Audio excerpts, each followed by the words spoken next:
Je, wewe ni mwanamke ambaye umeshindwa kushika ujauzito na ili hali unapitia hizi changamoto? Ni kwamba unapitia changamoto za mirija kuziba au uvimbe kwenye kizazi, au unatokwa na uchafu sehemu zako za siri, aidha unakuja na harufu au hauna harufu, lakini haupati periodi yako vizuri. Kuna wakati unapata kwa kurukaruka au haupati kabisa au unapata mfululizo. Hii ni changamoto ambazo zinaweza zikawa zinakupata. Sikia nikwambie, utashika ujauzito tu baada ya kuondoa hizi changamoto na kuweza kuzimaliza. Sikiliza hizi shuhuda chache ambazo tumezipata kwa wanawake ambao wametokea Marekani na wameweza kutumia hizi dawa ndani ya muda mfupi wakapata matokeo. Sikiliza kwanza hii hapa.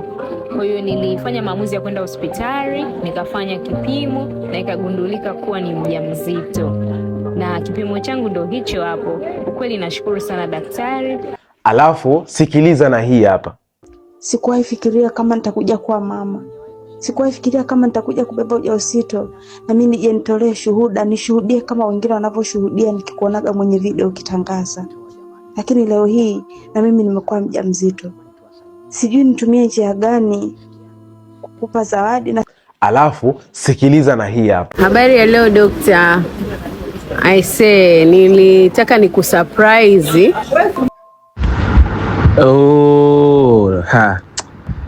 Nimefurahi sana kusikia hivyo ndugu yangu. Na hizi ni delivery ambazo nimezifanya kutoka Marekani, baada ya watu hawa wamelipia dozi zao na kuweza kuwatumia dozi zao. Sikiliza hii. Hii package inaelekea Marekani. Unaona namba hii hapa, namba ya simu inaanziwa na +1920.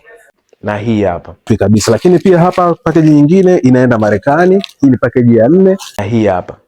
Dozi zenu nchi yote mlipo. Hizi ni package zinaelekea Marekani, moja inaelekea state ya Cleveland, lakini nyingine ukisoma hapo inaelekea state nyingine. Na hapa ndipo walipopokea dozi zao.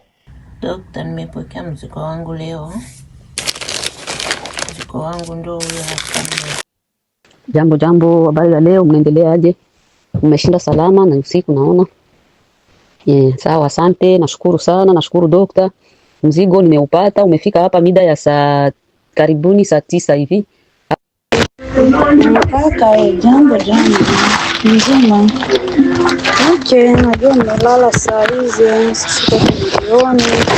Nataka kutaarifu kwamba mzigo umefika, leo. Ukweli ni kwamba pakeji zetu zinafanya kazi ndani ya siku 30 mpaka siku 60 pekee. Cha muhimu ni hiki hapa. Ukija ukaona umetumia dozi zetu na hujapata matokeo, njoo tukurudishie gharama yako ya matibabu.